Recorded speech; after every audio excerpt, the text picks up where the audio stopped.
राजावादी भनौँ या कुनै पनि खालको अभियन्ताहरू भनौँ या कुनै राजनीतिक पार्टीहरू नै भयो त्यसले लोकतन्त्रमा म राजा मान्छु हैन राजा चाहिन्छ भनेर भन्न पाए उसले आफ्ना राजनीतिक अभियानहरू पनि गर्न पाए त्यसैको लागि त लोकतन्त्र हो। यो संविधानको समर्थकले पनि राजनीति गर्न पाउने यो संविधानका विरोधीले पनि के गर्न पाउने राजनीति गर्न पाउने संविधानको दायराभित्र रहेर राजनीति गर्न पाउने। भनेपछि तपाईले भन्नुस् के राजा आउ देश बचाऊ भन्न पाउने कि नभन्छ त्यो त पाउँछ त्यो त सामान्य कुरा हो। त्यो राजनीतिक यो चाहिँ राजनीति शास्त्रको दृष्टिकोणको आधारमा पनि कानुनी दृष्टिकोणको आधारले पनि लोकतन्त्रमा पक्ष र विपक्ष हुन्छ। यो संविधान नै म मान्न पाउँदैन पनि भन्न पाउँछ। उसले त्यो संविधानका चाहिँ संविधानमा व्यवस्था गरिएका धाराहरूको उल्लङ्घन अर्थात् राज्यले यो मतलब अपराध गरेको भन्दा बाहेक अन्य सन्दर्भमा उसले त आफ्नो राइट अफ फ्रिडम अन्तर्गत म यो संविधान मान्न अनि पाउँदैन भन्न पाउँछ नि त। माओवादीको माग पनि त्यतिखेर चाहिँ कस्तो थियो भन्दाखेरि निरङ्कुश राजतन्त्रको अन्त्य भन्ने थियो हैन। जस्तो राजतन्त्रको अन्त्य भन्ने कुरा आएन त्यसमा कि निरङ्कुश राजतन्त्रको अन्त्य गर्ने त्यसको अर्थ कुनै न कुनै ढङ्गले राजाको अर्थात् राज संस्थालाई पनि स्पेस दिने भन्ने खालको कुरा चाहिँ त्यो मतलब त्यस्तो खालको आशय देखिन्छ हैन। नमस्कार, भोइस फर टेलिभिजनमा यहाँहरूलाई स्वागत छ। म विजय प्रसाद मिश्र। हिजो आज नेपाल सरकारले भर्खरै सर्वदलीय बैठक डाकेर नेपालको संविधानको विपरीत केही गतिविधि गर्नेहरूलाई कारबाही गर्ने कुरा, संविधानको विरोध गर्नेहरूलाई कारबाही गर्ने कुराको लागि आम पार्टीहरूको सहमति जुटाउनलाई जुन बैठक राखेको थियो यसै सम्बन्धमा केन्द्रित रहेर संविधानले कुन कुन कुरा गर्न हुँदैन भनेको छ त। अहिले राज संस्थावादीहरूले निकालेको जुलुस होस् अथवा विप्लव पार्टीले गरेको विभिन्न गतिविधि होस् अथवा अन्य पार्टीकै कार्यकर्ताहरूले गरेको गतिविधिहरूमा कुन नेपालको संविधान अनुसार मिल्दैन भन्ने कुरा कानुनी रूपमै बुझ्नको लागि आज हामी अधिवक्ता नरेन्द्र राज घिमिरेज्यूको कार्यकक्षमा आएका छौँ।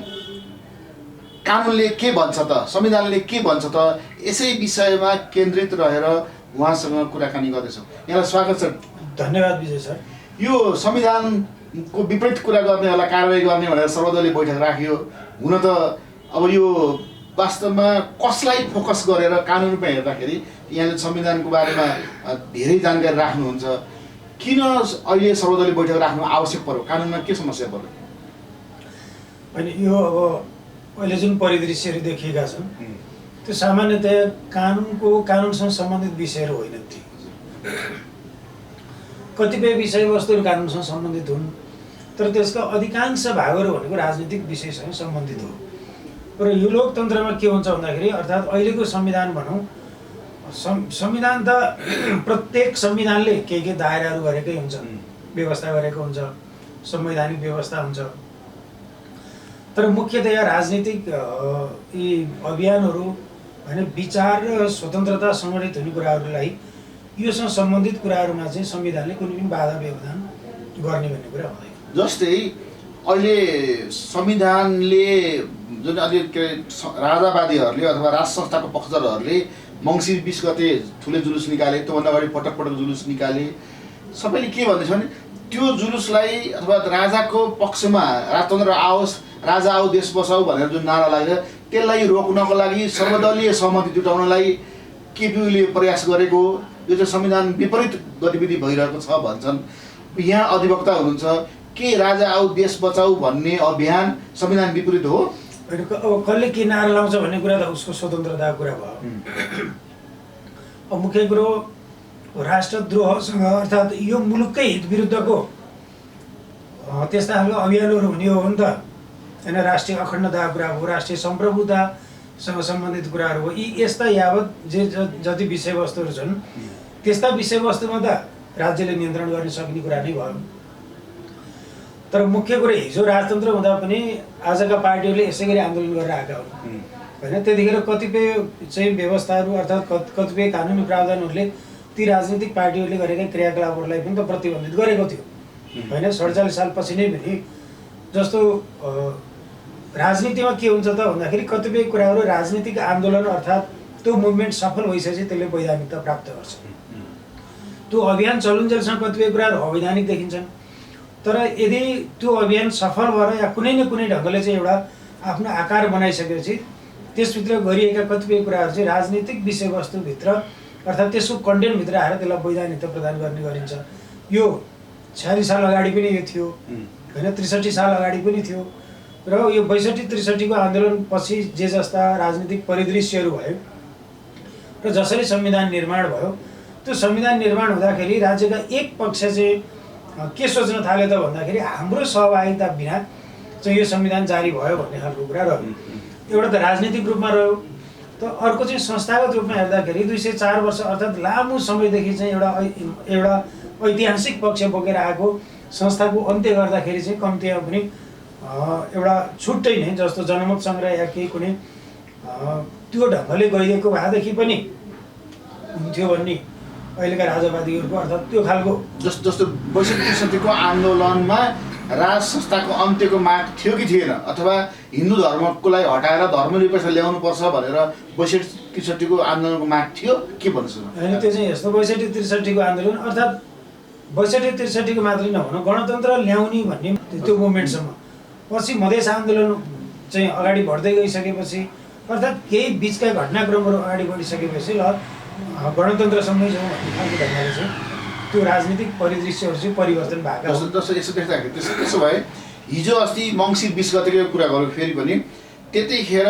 त्योभन्दा अगाडि के गरियो भनेदेखि गृह मन्त्रालयबाट सिडिओ कार्यालयहरूमा परिपत्र गरेर यस्तो खालको राजाको गतिविधि राज संस्था ल्याउने गतिविधिहरू रोक्नको लागि निर्देशन जारी भयो।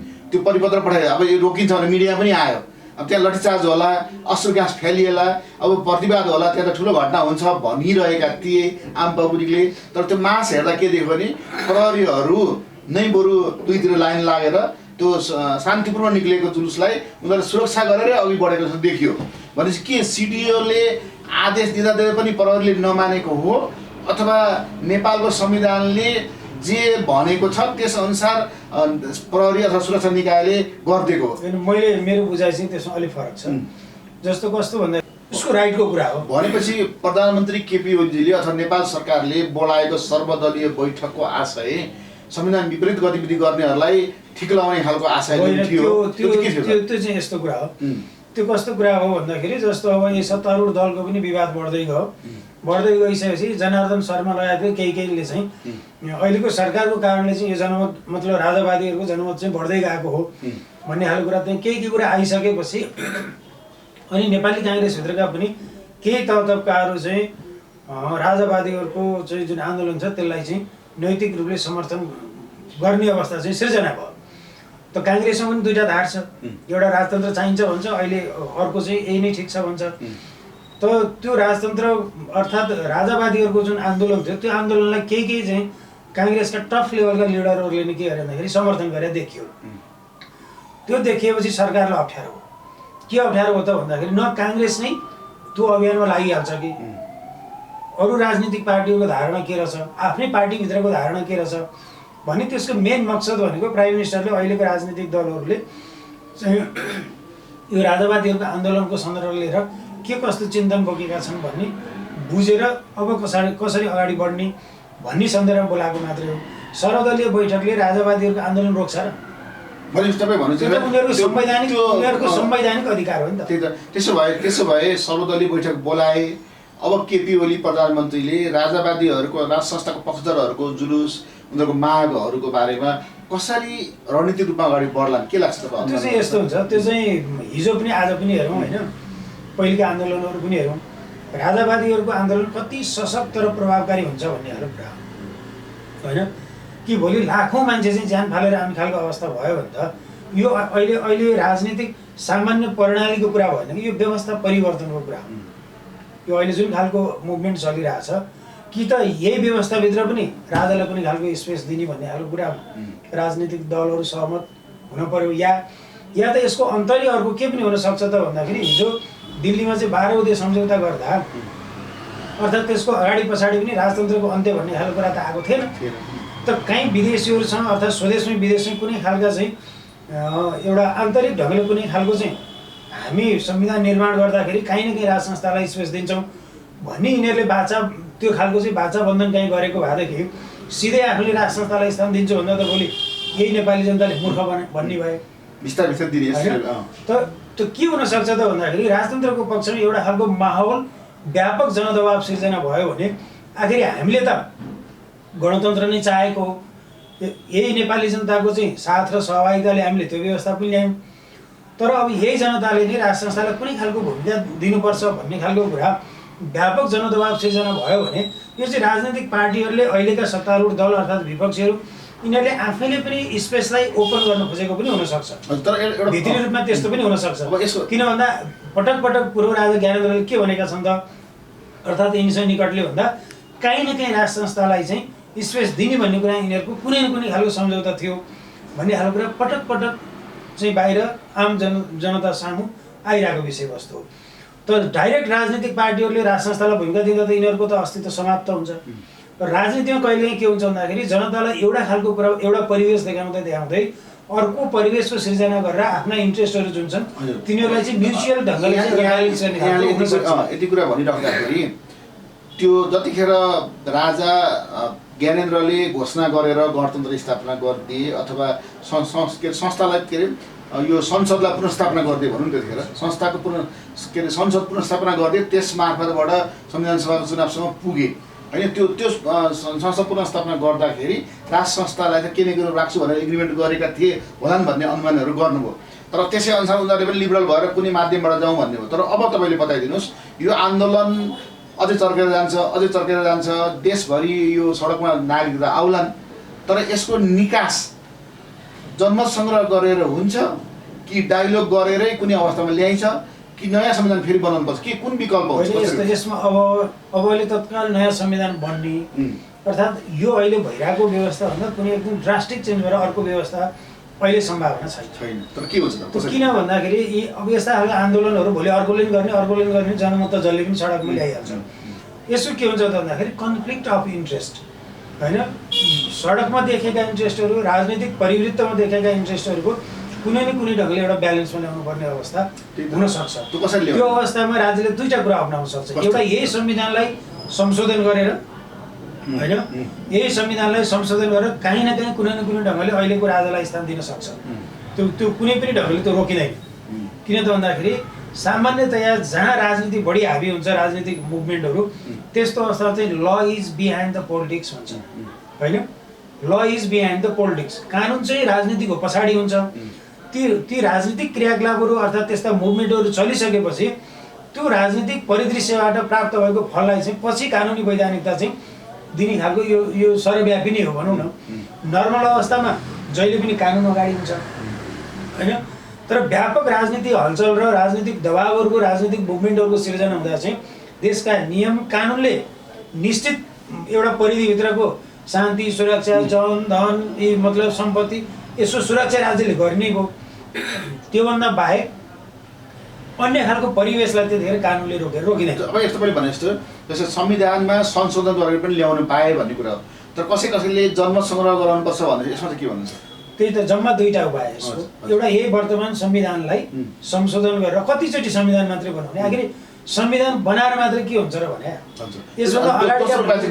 यसभन्दा अगाडिका कैयौँ संविधानमा पनि सबै प्रावधान नराम्रा छन् र राज्य सञ्चालन गर्ने व्यक्तिको नियत ठिक नभएपछि जस्तोसुकै संविधान बनाए पनि त्यसले काम गर्दैन एउटा त यही संविधानको कुरा हो अर्को जनमत सङ्ग्रहको कुरा हो जनमत सङ्ग्रहमा त्यतिखेर यिनीहरू किन गएनन् त भन्दाखेरि जनमत सङ्ग्रहमा जाने भनेको भोलि यही गणतन्त्रको पक्षमा 70% आओस् चाहे राजतन्त्रको पक्षमा 30% आओस् तर 30% जनता के हुने भयो त भन्दाखेरि राजतन्त्रका निम्ति गोलबद्ध हुने भयो त्यो 70% को परिणामलाई स्वीकार गर्दा गर्दै पनि त्यो 30% ले के गर्ने भयो त भन्दाखेरि कुनै न कुनै ढङ्गले एउटा खालको चाहिँ मुभमेन्ट चलाउने हो त्यो मुभमेन्टका त्यस्ता श्रृङ्खलाहरू किन आउन दिनु के 63 सालको अन्तरिम संविधानमा मुख्य विषयहरूमा जनमत सङ्ग्रह गराउने भनेर उल्लेख थियो नि त अनि त्यो गर्नुपर्ने हो त्यो गरेको भएदेखि आज चाहिँ यी खालका परिस्थिति हुँदैन थियो राजतन्त्रको नाममा कुनै राजनीतिक पार्टीले पार्टी खोल्थ्यो यो मतलब राजतन्त्रलाई समर्थन गर्ने व्यक्तिहरूले त्यसलाई सपोर्ट गर्थ्यो गर्दैन थियो मतलब एउटा खालको लिग चाहिँ त्यहाँ रहन्थ्यो भनेपछि यो अहिलेको जुन सत्तामा छन् अथवा सरकारमा छन् पार्टीको नेतृत्व गरेर अहिले संसदमा हालिमुहाली गर्दैछन् उनीहरूले त्यतिखेर मुख्य मुख्य विषयमा जनमत सङ्ग्रह गर्नुपर्छ भन्ने कुरा नगरेर त्यतिको अवस्थामा पेलेर गएको हो त्यसो भने यस्तो जनमत सङ्ग्रह फेरि मान्छे बुझाए पनि धेरै यसमा धेरै नै जनमत सङ्ग्रह विवाद समाधानको उत्तम उपाय हो भन्ने कुरा मात्रै होइन। फेरि कतिपय संसारका कतिपय मुलुकमा जनमत सङ्ग्रह राज्य टुक्रिने परिवेशको त्यो चरण मतलब त्यो अवस्थामा पुगेका पनि छन्। कहीँ जनमत सङ्ग्रहले चाहिँ सुशासन व्यवस्था कायम गर्ने गरी चाहिँ गरेको पनि छ, अगाडि बढेका पनि छन्। कतिपय ठाउँ राज्य नै टुक्रिनुपर्ने व्यवस्थाको अन्त्य भएका पनि छन्। त्यस हुनाले जनमत सङ्ग्रह भन्ने कुरा चाहिँ बहुत कोर विषयमा मात्रै गर्ने त्यो राम्रो।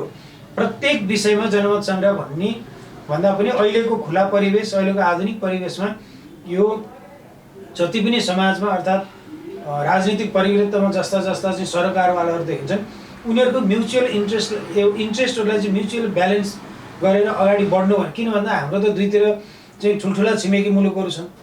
अब सरले अब अन्तिममा के भनिदिनु पऱ्यो भने आम दर्शकहरू जो राजाको पक्षमा जुलुसमा सहभागी भइरहेका छन् अथवा हुने तर्खरमा छन् अहिलेको सरकारले सर्वदलीय बैठक बोलाउँदाखेरि संविधान विपरीत गतिविधि गर्नलाई कारवाही गर्ने भनेर माहौल एउटा तयार गरेर मिडियामा त्यस्तो आइरहेको छ। कतै राजावादीहरूलाई नै कारवाही गर्न खोजिएको हो कि षड्यन्त्र भनेर कुरा पनि गरिरहेका छन्। अनि त्यस्तो जुलुसमा आउन चाहने अथवा आइरहेका मानिसहरूलाई के भन्नुहुन्छ? तपाईँले गरेको काम संविधानको अनुसार नै हो अथवा संविधानको विपरीत हो भनेर के सुझाव दिनुहुन्छ? यस्तो हो को मान्छे राजावादीको आन्दोलनमा सहभागी हुन्छ हुँदैन मेरो चासो कुरा त भएन, तर होइन संविधान अनुसार के हो त भन्दाखेरि यो खुला समाजमा अर्थात् लोकतन्त्रमा राजा चाहिन्छ भन्ने नि पाउँछ। जस्तो मैले एकचोटि सुनेको थिएँ कति चाहिँ राजालाई नारायण भित्र लगेर राखिदिँदै भनेर त्यस्ता जबरजस्ती कामहरू चाहिँ चल्दैन, त्यो राज्यले नियन्त्रण गर्छ। तर राजा चाहियो, राजालाई चाहिँ अधिकार दिन पर्यो, हामी राजतन्त्र मान्छौँ भनेर नारा जुलुस क्रियाकलाप गर्नु अवैधानिक चाहिँ हो। किन त भन्दाखेरि यो राइट टु फ्रिडम भनेको यो यही स्वतन्त्रताको लागि त लाखौँ मान्छेले यत्रो बलिदानी गरेर आएछन्। राज्य व्यवस्था कसरी टिक्छ त भन्दाखेरि जनविश्वासमा टिक्ने कुरा हो। कसैले लोकतन्त्र जबरजस्ती हुनुपर्छ, गणतन्त्र जबरजस्ती हुनुपर्छ अर्थात् राजतन्त्र जबरजस्ती हुनुपर्छ भनेर हुने विषय होइन। आम जनताले जुन प्रणालीलाई विश्वास गर्दै गर्दै गर्दै जान्छन् त्यो प्रणाली स्थापित हो। कुनै नेता अर्थात् कुनै एउटा मतलब राजावादीको अनुयायीले चाहने बित्तिकै हुने कुरा होइन। भोलि आम नेपाली जनताले सारा जनता सडकमा उत्रेर चाहिँ हामी कुनै ढङ्गले राजतन्त्र चाहिँ यसरी राजतन्त्रलाई यो खालको चाहिँ स्पेस दिनु पर्यो भनेर जनता सडकमा आयो भने त्यसलाई अवैधानिक भन्ने मिल्छ? त्यसो भए हतियारसहित आए होइन, त्यो खालको धन्दा गर्न थाले, कानुनका निश्चित परिधिहरूलाई मिच्न थाल्यो भने राज्यले नियन्त्रण पनि लिनुपर्छ। मतलब कसरी कन्ट्रोल गर्ने हो ती विषयवस्तु राज्यले अपनाउँछ। तर त्योभन्दा बाहेक शान्तिपूर्ण ढङ्गले कुनै पनि राजनीतिक विषयवस्तुसँग जोडिएका कुराहरू सडकमा आएर आफ्ना आवाजहरू उठाउने, चाहे त्यो लोकतन्त्रवादी होस् चाहे त्यो राजतन्त्रवादी होस्, यो वादीको मतलब भएन। एउटा मात्रै वादीको लागि लोकतन्त्र र प्रजातन्त्र होइन नि त। यो लोकतन्त्र भनेको त यो लोकतन्त्रलाई धारम्याद लाएर गाली गर्नेको पनि यो शासन व्यवस्था हो। यही भित्र उसले परिवर्तन खोज्न सक्छ। यसमा अन्यथा अन्य कुनै पनि ढङ्गले विद्रोह गर्न आवश्यकै छैन। आम जनतालाई चाहिँ आफ्ना सरोकारप्रति अर्थात् आफ्ना विषयवस्तु राजनीतिक इस्युप्रति चाहिँ जसले समझदारी अर्थात् सहमति गराउन सक्छ उसैको आवाज र त्यही इस्यु नै लोकतन्त्र स्थापित हुने कुरा हो। भोलि राजतन्त्रकै लागि पनि मतलब अब लोकतन्त्रभित्र लोकतन्त्रका परिधिभित्र चाहिँ यो ढङ्गले राजतन्त्र स्थापित गर्ने भन्ने ढङ्गले जनचाहना व्यक्त हुँदै गयो र आम जनता त्यसरी आयो भने यही लोकतन्त्रको अर्थात् यही संविधानभित्र पनि राजतन्त्रले स्थान नपाउने भन्ने जस्तो चाहिँ हुँदैन। तर त्यो अब 2,000 5,000 10,000 कहीँ होइन कसैले प्रायोजित होस्, नियोजित होस्, स्वतस्फूर्त होस्, कुन ढङ्गले यसको पनि त एउटा कन्सिस्टेन्सी हुन्छ नि त। किन भन्दा यो राजतन्त्र चाहियो भनेर त हामीले 62-63 आन्दोलनको केही महिनापछिदेखि नै यस्ता मुभमेन्टहरू देखेका हौँ। बिचबिचमा वात्ता आउने फेरि हराउने, वात्ता आउने हराउने। त यो यस्ता नारा जुलुसका प्रति अर्थात् यिनीहरूको चाहिँ पछाडि के कस्ता रहस्यहरू छन् भन्ने खालको कुरा कतिखेर थाहा हुन्छ त भन्दाखेरि यी आन्दोलनहरूले कतिको निरन्तरता पाउँछ। यो आन्दोलन अब बिचमा थाकेर छोडिदिने हो भने यो बुझिहाल्यो एउटा माहौल खडा गर्ने त्यसको अन्त्य भन्ने कुरा। र यसको मेन एलिमेन्ट्स केमा गएर रह्यो त भन्दाखेरि यो आन्दोलनको कन्टिन्युटी र यसको कन्सिस्टेन्सी कुन ढङ्गले अगाडि बढ्छ यसको परिणाम त्यही कुरामा गएर चाहिँ टुङ्गिने कुरा हो। राज्यले जबरजस्ती शान्तिपूर्ण खालको सभा जुलुस मतलब धरना आन्दोलन आफ्नै विचार व्यक्त गर्ने कुरामा चाहिँ चाहे त्यो अहिलेको व्यवस्थालाई चाहिँ अस्वीकार गरेर बोलोस्, जस्तो विप्लवकै कुरा यहाँले गर्नुभयो, विप्लवले पनि स्वतन्त्र ढङ्गले आफ्नो राजनीतिक गतिविधिहरू चलाउन पाउने भन्ने कुरा होइन। उनी वैज्ञानिक समाजवाद भन्छन् के भन्छन् तर खुल्ला रूपले आम जनसमुदायबाट आफ्नो विचारहरू राख्न सक्नु पऱ्यो र जनतालाई चाहिँ आफूप्रति कन्भिन्स गर्न सक्नु पऱ्यो। अब एउटा कुनै व्यक्तिलाई लगेर पहिले नै चाहिँ जसरी प्रचण्डहरूले एउटा चाहिँ सामान्य टिचरलाई लिएर गएर चाहिँ रुखमा झुन्ड्याएर चाहिँ हात खुट्टा मतलब सबैतिर बाँधेर त्यसरी हत्या गरेर ओहो यो व्यक्ति त यसरी मऱ्यो भन्दाखेरि होल गाउँलाई त्रसित बनाएर होइन, कतिपय त राजनीतिक जागरणका साथ पनि त्यो युद्धभित्र आए र कतिपय चाहिँ अब हामी राज्य पक्षबाट मरे नि मर्ने, माओवादीले मारे नि मार्ने, जता गए पनि हामी मर्नै पर्ने भन्ने हिसाबले पनि ठुलो सङ्गठन बनेको छ। न त्यो आज त्यो सङ्गठन किन एज इट इज रहन सकेन भन्दाखेरि अनेक खालका चाहिँ त्यस्ता इन्ट्रेस्टहरू देखाइए, एउटा प्रलोभन दबाव अर्थात् राजी खुसी जो राजी खुसी सामान्य ढङ्गले राजनीतिमा लागेका थिए आज पनि माओवादीका अगाडि पछाडि नै छन् होइन। भनेपछि के भने हतियार उठाएर गर्नु भएन, तोडफोड गरेर गर्नु भएन, शान्तिपूर्ण ढङ्गले जुनसुकै राजनीतिक विचारधाराका व्यक्तिले पनि सडकमा आएर 20औं घण्टा आन्दोलन जुलुस नारा गर्ने कुरालाई अहिलेको संविधानले अवैधानिक भन्दैन। हस् त, महत्त्वपूर्ण समय दिनु, त्यसलाई धेरै धेरै धन्यवाद। यहाँलाई पनि धेरै धन्यवाद विजय सर, केही विचारहरू व्यक्त गर्ने मौका दिनुभयो, यहाँलाई फेरि पनि धन्यवाद।